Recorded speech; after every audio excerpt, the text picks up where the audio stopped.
Adam Lerner, BrooklynPhotoworks.com, and today I'm going to review the Hasselblad X1D-50c mirrorless camera. Yeah, this thing is awesome.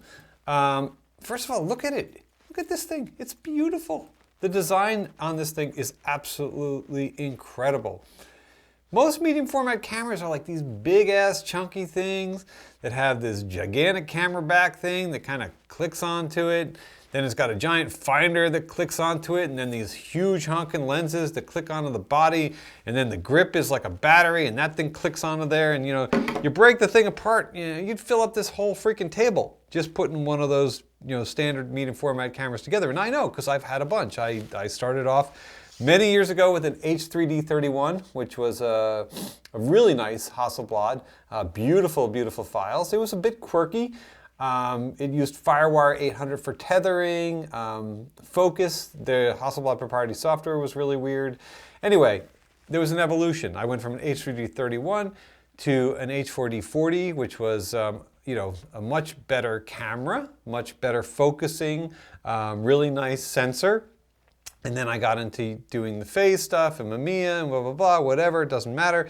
So ultimately, I stopped using the medium format because a lot of reasons. It was just really quirky and slow, and I just actually didn't quite need it in my arsenal, and I decided to pop on the 1DX Mark II Canon because that's just a workhorse, and it's been absolutely amazing to me. So here we go. Now we have this medium format mirrorless option. Now you guys know that I was an early adopter with the Fuji stuff. I had the X100 when it first came out. I had the X Pro 1. I've had every evolution of the X100 all the way to the F, which I currently have. I've got the X Pro 2. I love the mirrorless stuff. I think it's fantastic. I played with the Sony stuff, which I think is great. I'm not as much of a fan of the look of the Sony files, but I think the cameras are fantastic. So why wouldn't I want to play with a medium format mirrorless system? And when Hassi gave me the opportunity, I said, absolutely. So here we go. What do I love about this camera? I think that the ergonomics are fantastic. The grip is awesome. It feels so freaking good in your hand. It's absolutely beautiful. It's stunning. I mean, this is it's a work of art, which you would kind of expect for this price tag and coming from this company. There's no fat on this camera. There's no extra dials. I mean, in fact, it's so economical with the dials. It's almost like in that kind of Leica thing where there's just very, very few. It's almost like brings you back to that kind of manual shooting experience to some kind of a degree. What else can I say about it? The lenses are absolutely gorgeous, even though that these are their lenses that are optimally built for this system, they still have the same feel, look, build quality as the other stuff. And forgive me, I'm not going to get into specs. I'm not going to get into pixel peeping. I'm not going to get into any of that kind of stuff. If you guys want to know all the specs of these kind of things and all the operational things, like please, look it up online. You can download the manual for this thing. You can learn everything like that. I'm just really going to talk about my user experience, which is only a few days or so, and how I thought about this camera. Okay, so as a street camera, it was fun. I took it around the city and I did some street shots in New York City, and it was a lot of fun. It took a little bit of getting used to because it's a lot slower to focus than a DSLR or even than the Fuji, which the focus has been really, really improved on dramatically. Where now this is really a phenomenally good focusing camera. This thing is sluggish, and here I'll show you what happens when we start this thing up. Okay, so here we go. Push the button, and we're waiting, and we're waiting, and okay, we're finally up.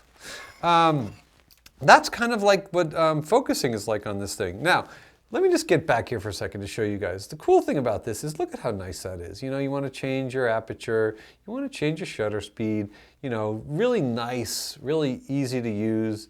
You want to change your ISO, you want to change your focusing. It's nice. The touch screen is really nice on here. And it also has the electronic viewfinder so that when you put your eye up to it, and I can just simulate that, it goes from, here, let me just take the lens cap off of here for a second. So yeah, so there's your view, and then when you put your eye up to this little sensor here, it switches to the electronic viewfinder. Now, if you're somebody who shoots, let's say, with the back of a camera, you use that, it's nice because you can move the focus point around and stuff like that. You can double tap to zoom. My problem is that I need glasses to see things up close. So for me, I would be using the camera like this, but then if I wanted to look at my subject, I'd have to take my glasses off. So for me, I'm not a back of the camera shooter. It does not work for me. And so as nice as these features are, I can take advantage of them to some degree because the lettering is so big, but I probably wouldn't be a back of the camera shooter with this camera. The other thing is that it doesn't have a tilt screen, which I think is a huge problem with this camera because it's so big, it's so heavy, and it does offer you so much capability to shoot with the back of the camera. Or using the LCD screen, I should say, as your primary source of input, that I think that a tilting screen would be fantastic. And unlike the GFX, I think this should be a tilting, flipping screen. Yes, it would make the camera bigger. It would not be so beautiful. It would not be so elegant, but it certainly would be more functional. And that's really what it comes down to. As a professional photographer, quirky gear is stuff that I really try to avoid because as much as I love the look of the files that come out of this thing, holy crap, they're absolutely stunning. From a usability standpoint, it is still in its early days. It's still incredibly quirky. Let me just give you guys an example. Okay, so let me just see if I can bring this up really quick. All right, let's see. So if I wanted to change the focus point on here, okay, all right, there's no dial. There's no thumb wheel. There's nothing. So I have to hold this AF button down, and then I have to basically move these two wheels left and right. I don't know if you guys can see that. That's probably not fair, but hopefully you can see that. And so basically what it means is that for me to change the focus point, I have to hold this button down, okay? So I have to reach my finger over the top of the camera while I'm holding it up to my face, let's say, and then I have to use the two scrolling wheels, the front and rear dials, okay?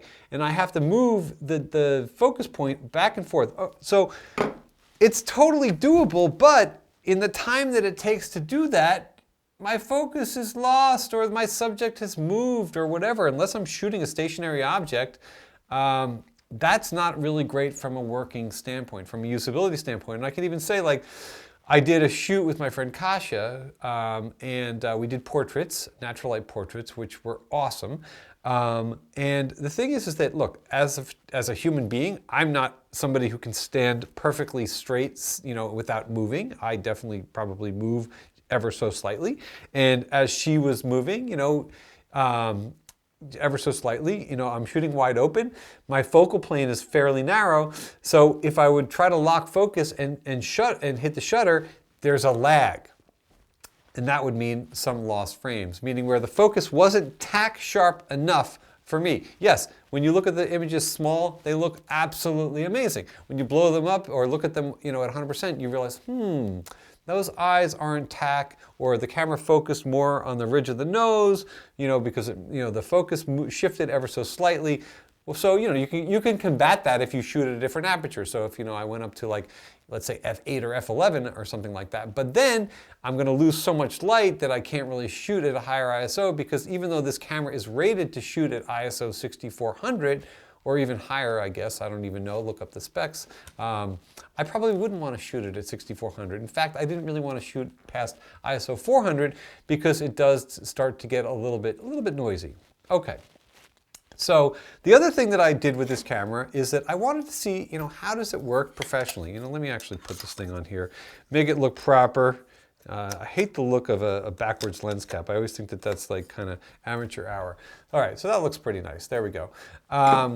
So I also decided, okay, I'm going to shoot this camera tethered. So that's pretty cool. It's meant to go tethering right away. You have this little door, you pop it open, boom.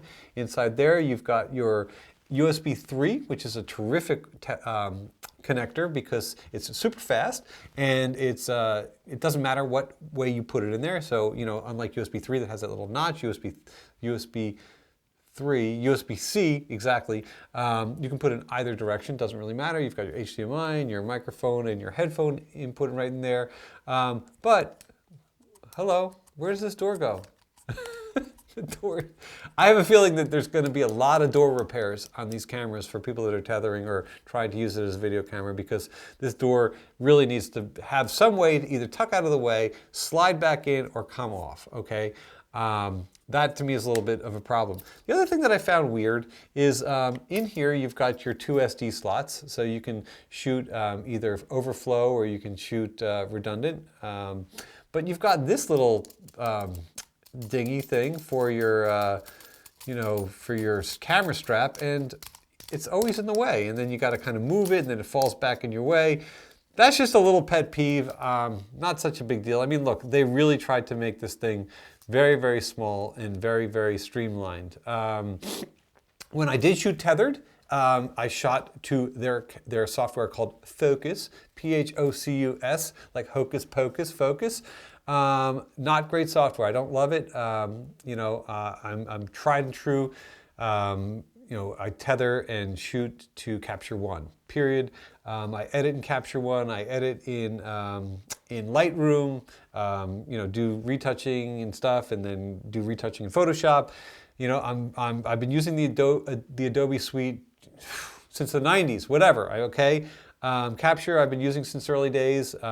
Focus, it's a weird software package. It doesn't correspond. It doesn't have Adobe type commands. It's got its own kind of set of things. It's definitely quirky to the point where I don't even want to learn it. So I used Focus to capture, and then I brought everything into Lightroom. And to be honest with you, I didn't see like a tremendous difference in the quality of the images and the profiles from Focus to Lightroom. Now that could have just been me. Maybe I didn't spend enough time with it. Whereas I can tell you that the difference in the raw color, the profiles that are in Capture One versus Lightroom, I definitely see a huge difference. So for example, if I tether with my 1DX in Capture and then I bring them into Lightroom, I definitely see a difference. I think that the files look better in Capture One. Anyway, so there you go. Also, while I was tethering, I was probably tethering for maybe, I think we shot for a little over an hour. The camera got insanely hot. It was so hot. Even the lens got hot. Look, it's not unusual for a medium format system to get hot, but I could see that this would get hot to a point that you would probably not want to shoot with it. What else? We shot with natural light. I wasn't using any flashes because I wanted to say, hey, look, this has a CMOS sensor, okay? It's meant so that you can actually use more ambient light in your shooting. And because I was shooting in my apartment with like some beautiful natural diffuse light, I didn't want to have to light it. And the files came out great. I mean, the skin tones look absolutely amazing. In fact, let's just go here. You know what I'll do here? I'll show you, I'll go into focus. Okay, so here we are, we're in focus. Focus looks fine, but it's got all of these weird, I don't know, it's so non-intuitive to use that, I could see that if I was a Hasselblad user, I probably would capture my images in focus and then I would pop them over to Lightroom, which I can just fly in. I know my keyboard commands. I'm so comfortable and so adept at Lightroom, and I don't want things to slow down my workflow. It's bad enough that this thing takes forever to focus and write files, let alone having to slow down my editing workflow. So here we go. Let's just go into a file like this. I mean, this just looks absolutely fantastic. I mean, the color is fantastic. The skin tones are fantastic. That's 100%. I mean, look at the focus on this, guys. I mean, it is just, and this is 400 ISO, which doesn't seem like a lot, but for medium format, 400 is actually quite a bit. Typically with medium format, shooting native ISO resolution is probably your best bet to really get the most tack sharp focus. But this looks really fantastic. Okay, so let's see. Let me just get out of this real quick. So yeah, so we were at 1/80th of a second, which is twice the focal length, f3.2, and ISO 400, and shooting completely natural light. Okay, so we've got a leaf shutter lens and a mirrorless camera body, so there's very, very minimal camera shake. like, excuse me, with a traditional medium format camera, you've got that boom, that huge mirror just slapping around in there. So you really can't shoot at slower shutter speeds, or it's much more difficult handheld shooting at slower shutter speeds because you're going to be dealing with much more potential for camera shake. But with the mirrorless systems, you can certainly shoot at slower shutter speeds because you don't have to worry about the camera shake so much. On another note, you know, flash sync's a really big deal to me. Because it's leaf shutter, I can do flash sync up to 1/2000th of a second, which is unbelievable. Like, for example, you know, Fuji, 1/180th of a second. I think the GFX Fuji, the medium format Fuji, is limited to 1/125th of a second flash sync, okay? So the fact that I can sync my flash all the way up to 1/2000th of a second means that if I'm shooting outdoors and I really want to crush that ambient and shoot wide open and get that really beautiful buttery look, I'm going to probably have a greater chance of doing it with this camera. However, there are workarounds. You know, if you're shooting it with the GFX, you could use ND filters, you could do some high-speed sync, whatever. But natively, I'm able to do that. On the other hand, because it's only got 1/2000th of a shutter, maximum shutter speed, that if I am shooting outdoors and it's a really bright day, I can't really jump up to a 4,000th or an 8,000th of a second. So, you know, that's going to be an inherent limitation. I think the native ISO on this thing is only 100, whereas some medium format cameras go all the way down to 50 or even 25. So those are just some things that you're going to have to think about when you're shooting with this camera. What else can I tell you guys? Overall, I think it's really freaking fantastic. I'm having a complete blast with it. I love the look of the files. I absolutely love them. And it just takes me back because I really do miss having a medium format system. I love, you know, that really incredibly sharp focus with that unbelievable separation of your background. I think that the skin tones are fantastic. So I think that you know, from an image quality standpoint and for doing portraiture, it's fantastic. From a quirky workability standpoint, the thing is slow. And I think that hopefully over time, with firmware updates and things of that sort, that the system will kind of get a little bit faster and be a little bit more user-friendly. So, you know, let me just I'll just, you know, show you a few more photos in here. I mean, look at this, guys. Look at this. Look at how nice this is. What are we at here? We're at a 1/25th of a second, f3.4, ISO 400. I mean, just unbelievable. Look at that. I mean, that is just absolutely spectacular. And this is just minimal editing, beautiful fall off. You know, what can I say? You know, there's something about the look and the feel of a medium format camera, and the fact that it can come in such a small package is absolutely wonderful. Oh, you know what? Last thing. Here it is. This is going to be the funniest bit. Okay, I just want to show you guys the difference in the size of an APS-C mirrorless camera's sensor. Okay, and now I'm going to show you I'll open up the Hassi really quick. We'll put that in there. Ta-da! Let's see. Let's put it like that. There we go. Unbelievable. I mean, look at the size of that thing. That thing's a monster. It's probably why it's got the price tag that it has. But look at this. Look at the dimensions of these cameras. They're not dramatically different, guys. Okay, so good on you, Hassi. I mean, good on you for putting together such an impressive camera system in such a small package. So there you go. Got to close these things up. Don't like the dust getting in there. Anyway, boom. All right, there it is. All right, guys. So that's kind of my review. I've got the camera for another couple days, but I certainly took a lot of photos. I'll share my photos and my thoughts with you guys online. Please email me or comment with any of your questions and comments. I'm happy to get back to you. I know that there's a lot of you that have been thinking about this system or interested in this system. So if you have any questions or comments, please leave them below, and we'll see you soon.